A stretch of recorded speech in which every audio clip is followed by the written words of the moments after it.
Hi, this is Dale Byron with Heart Work Podcast, where we're trying to flood the zone with as much helpful poetry as we can. So this week, I want to ask a question that I am being asked and find out if you can relate to this one.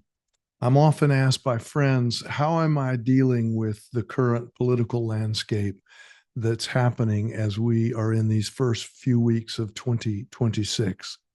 And so, as I often do, I found that question began to enter my psyche, and it came out in some writing I did. And that's what I want to bring today. It's called Political Frustration, Fear, and Fatigue.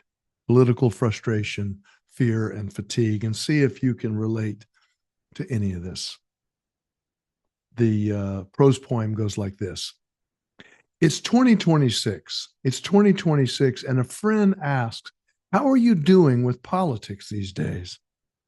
You just shake your head, thinking, well, maybe as the poet Wendell Berry once said, the mind that is not baffled is not employed. Especially these days, perhaps we must become so exhausted, so tired of our unwavering certainty, and so frustrated to the core that we're willing to relinquish our death grip on how life, love, and politics work. Be open to surprise. Be open to surprise, even a little. Perhaps as Leonard Cohen and Bio Akamalefe remind, it's the crack, the glitch, the beautiful, imperfect flaw that redeems, that redeems. So instead of following our culturally dictated hero worship, the kind of hero who swoops in, fixes, and makes things instantly better, we might simply allow our hearts to fully and unconsolably break.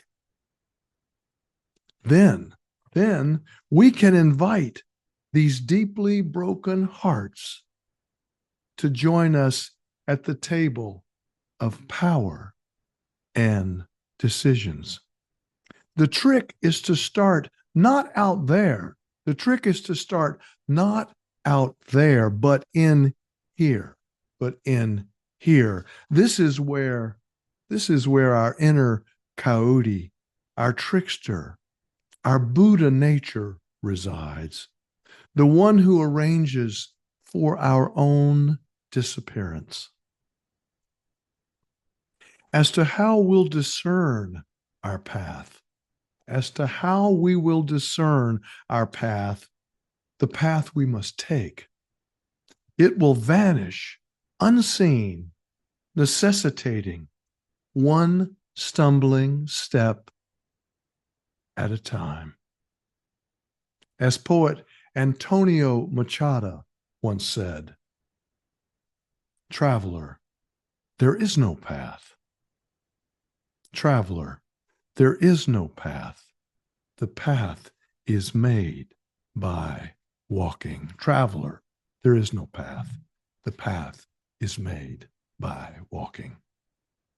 So I don't know if you're getting that question about how you're dealing with the politics and the political landscape these days. I know that's a part of just most every conversation I'm having with friends and colleagues these days, because people are genuinely feeling a deep level of concern, genuine, deep level of concern.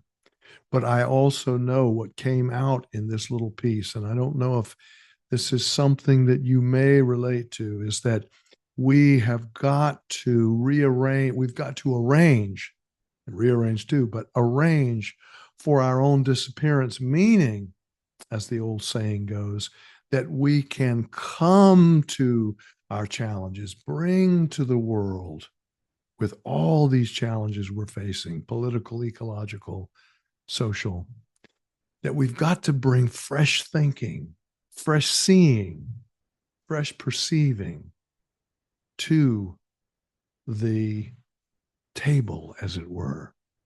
And one of the characteristics of this is that there's no, if you look out ahead, as it's been said in the past, if you look out ahead and you see your trail lifting off or listing off into the horizon, you know that's not your trail. It's not the correct trail, because the trail we must take only reveals itself one step at a time, one step at a time, as we struggle and stumble and move our way, intuit our way, love our way